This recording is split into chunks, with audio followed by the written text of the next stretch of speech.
તો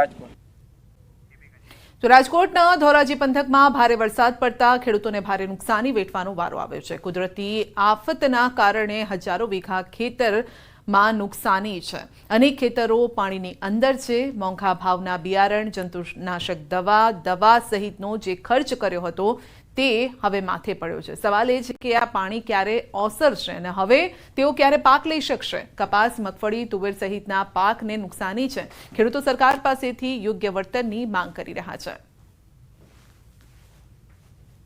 ખેતરોની અંદર ગોઠણ પાણી છે અને કપાસ ને મગફળીનો પાક ફેલ થઈ ગયો છે। કોઈ હિસાબે હવે નવું વાવેતર થઈ શકે એમ નથી અને જે કાંઈ પૈસા હતા બેંકના ધિરાણ લીધા હતા એ પૈસા બધા પટી ગયા છે। હવે નવા ધિરાણ માટે કાંઈ અમને બેંકો આપે એમ નથી અને હવે અમારી પાસે પૈસા છે નહીં, એટલે હવે મહા મુશ્કેલી અમને કોઈ સરકાર સહાય કરે અને કાંઈ પૈસા આપે તો અમે કાંઈ નવું વાવેતર કરી શકીએ એમ થઈ।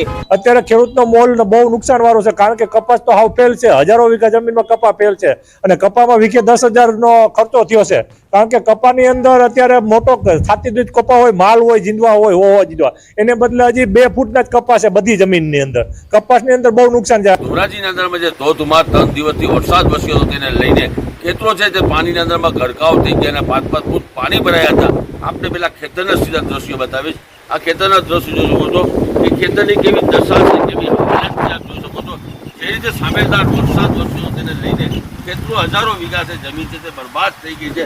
ખેડૂતે પોતે મહા મહેનતે તે દવા અને ખાતરનો ખર્ચો કરી અને જે વાવેતર કર્યો હતો તેને લઈને વાવેતર છે તે પાણીના અંદરમાં પાક છે, પાક પાણીના અંદરમાં વહી ગયો। હવે ખેડૂત પાસે પૈસા નથી, નાણાં નથી। ખેડૂત એવું કહી રહ્યા છે કે બીજો વાવેતર કરવા માટે અમારી પાસે નાણાં નથી।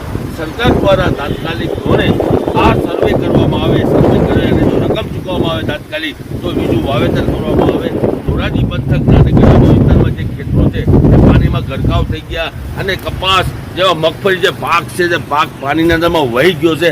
ખેડૂત અત્યારે ચિંતિત બન્યો છે। ખેડૂતો એવું કહી રહ્યો છે તાત્કાલિક ધોરણે આ સર્વે કરવામાં આવે તો ખેડૂતને જે રકમ ચૂકવવામાં આવે તો રકમ ચૂકાય તો એનું નવું વાવેતર કરી શકે। ખેડૂતો એવું કહી રહ્યા છે। હમણાં પગાલી, વિજય ગુજરાતી, ધોરાજી। તો અસના વાવાઝોડું બનવાનું કાઉન્ટડાઉન શરૂ થઈ ગયું છે। હાલમાં સૌરાષ્ટ્ર કચ્છના કાંઠા પર જોવા મળી છે અસર। દ્વારકાના દરિયામાં કરંટ જોવા મળ્યો છે। અરબી સમુદ્રમાં ભારે પવન સાથે કરંટ જોવા મળ્યો। આ અંગે વધુ અપડેટ મેળવીશું સંવાદદાતા મુકુંદ પાસેથી। જી મુકુંદ, વાવાઝોડાની અસર વર્તાઈ રહી છે?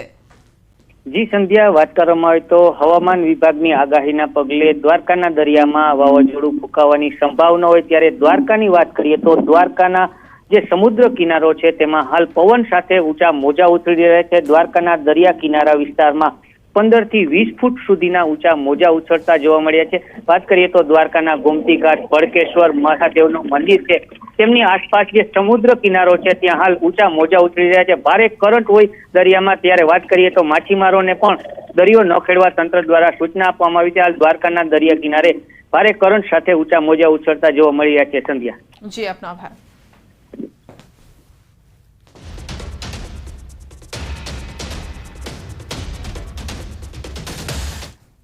આ તરફ વડોદરાના છાણી વિસ્તારમાં હજુ પણ સોસાયટીમાં 3 ફૂટ પાણી ભરેલા છે। 57 વર્ષ જૂની ભગીરથ સોસાયટી છે જે પાણીમાં ગરકાવ છે। જૂની કાંસ ઉપર ફ્લોરિંગ કરી કોમ્પ્લેક્સ બનાવાયા હોવાનો સ્થાનિકોનો આરોપ છે। સમગ્ર વડોદરા શહેર પાણી થઈ ગયું। પૂરની જે પ્રકારની પરિસ્થિતિ હતી છેલ્લા 36 કલાક બાદ તમામ જગ્યાએ પાણી ઓસરી ચક્યા છે, પરંતુ આ જે છાણી વિસ્તાર છે ભગીરથ સોસાયટી કે જ્યાં હજી પણ પાણી નથી ઓસરી રહ્યા, લગભગ ઢીચણસમાં પાણી જે છે તે હજી પણ છે। લોકોના ઘરમાં જે છે તે પાણી હજી પણ છે। પરિસ્થિતિનો તાગ મેળવવા ન્યૂઝ 18ની ટીમ અહીંયા પહોંચી છે। તંત્ર દ્વારા કોઈપણ પ્રકારની મદદ હજી સુધી નથી પહોંચાડાઈ રહી। પાણી ઓસરવાના નામે કંઈ પણ પ્રકારની મદદ નથી કરવામાં આવી તેવા પ્રકારના આક્ષેપ પણ છે। કેટલાક સાથે વાતચીત કરીશું। વડીલ, કેવા પ્રકારની પરિસ્થિતિ? છેલ્લા 36 કલાકથી વરસાદ જે છે તે હવે બંધ થયો છે, અનેક જગ્યાએ પાણી ઓસરી રહ્યા, સોસાયટીમાં હજી પણ પાણી? વરસાદ તો સાહેબ 36 કલાકથી બંધ જ છે। વડોદરામાં બધી જગ્યાએ પાણી ઉતરી ગયું છે।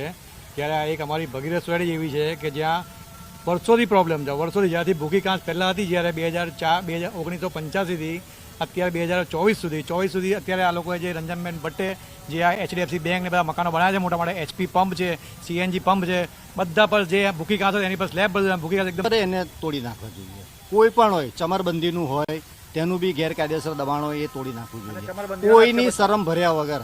કારણ કે જનતાનો રોષ જો ફાટશે તો પછી અગાઉના જે દિવસો આવશે એમાં બહુ મુશ્કેલી આવશે. કારણ કે દર વખતે આ પાણી ભરાય છે, દર વર્ષે 2 થી 3 લાખ રૂપિયાનું લોકોને નુકસાન થાય છે. બિલકુલ, અત્યારે હાલ ધંધા વ્યવસાય જે છે તે ફરી એક વખત રીઓપન થઈ ગયા છે.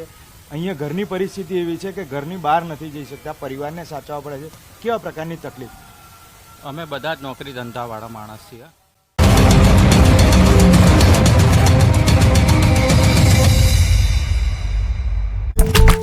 દેતા નદીઓ ગાંડીતુર બની ગઈ છે. કચ્છ જિલ્લામાં જળતાંડવ બાદ વિજયસાગર ડેમમાંથી પાણી છોડાયું છે. ડેમમાંથી પાણી છોડાતા રૂકમાવતી નદી બે કાંઠે વહી.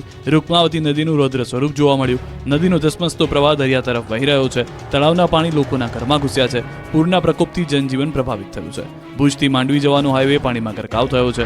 હવે માંડવીના હાલ જોઈ લો. આકાશમાંથી મહેર જાણે કહેર બનીને ત્રાટકતા જ્યાં જ્યાં નજર કરો ત્યાં પાણી જ પાણી નજરે પડી રહ્યું છે. માંડવીના આંબાવાડી વિસ્તારમાં તો બેટમાં જ જોવા મળી રહ્યો છે. અહીં કમર સુધીના પાણી ભરાતા લોકોનું જીવન થંભી ગયું. અનેક ઘરોમાં ઘૂસ્યા પાણી. સત્સંગ હોલમાં પણ ઘૂસી ગયા પાણી.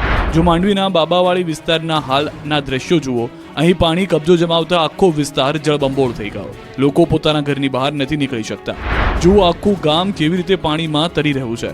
ભારે વરસાદના કારણે ભુજના અનેક વિસ્તારમાં કંઈક આ રીતે જળબંબોળ થઈ ગયાની તસવીરો જોવા મળી. સરપટ નાકા બહાર એક માળ પાણીમાં ગરકાવ છે. જળબંબાકારની સ્થિતિ વચ્ચે ઘરોમાં 5 થી 6 ફૂટ પાણી ભરાયા છે. સતત વરસાદથી ભુજના નીચાણવાળા વિસ્તારના હાલ બેહાલ થઈ ગયા છે. ભુજ જેવી હાલત છે અબડાસાના વાંકુ ગામની. અહીં ગામની નદીના પાણીએ ગામને જ બાનમાં લઈ લીધું. આખું ગામ જાણે નદીના પાણીમાં સમાઈ ગયું હોય તેવું લાગી રહ્યું છે. લોકોના ઘરે જળ સમાધિ લેતા સલામત સ્થળે ખસેડવાની ફરજ પડી. તો અબડાસાનું સુથરી ગામ પણ બેટમાં ફેરવાયું. સ્થાનિક નદીમાં પાણી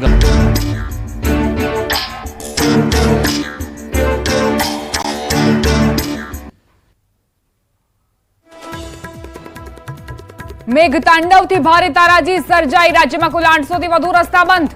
8000 થી વધુ લોકોનું કરાયું સ્થળાંતર.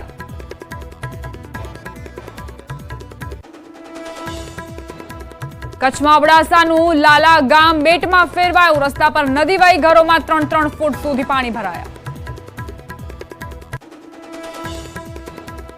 દ્વારકાના જામરાવલ ગામમાં ભારે વરસાદે વિનાશ વેર્યો. ખેતરો બેટમાં ફેરવાયા. તબાહીના આકાશી દ્રશ્યો આવ્યા સામે.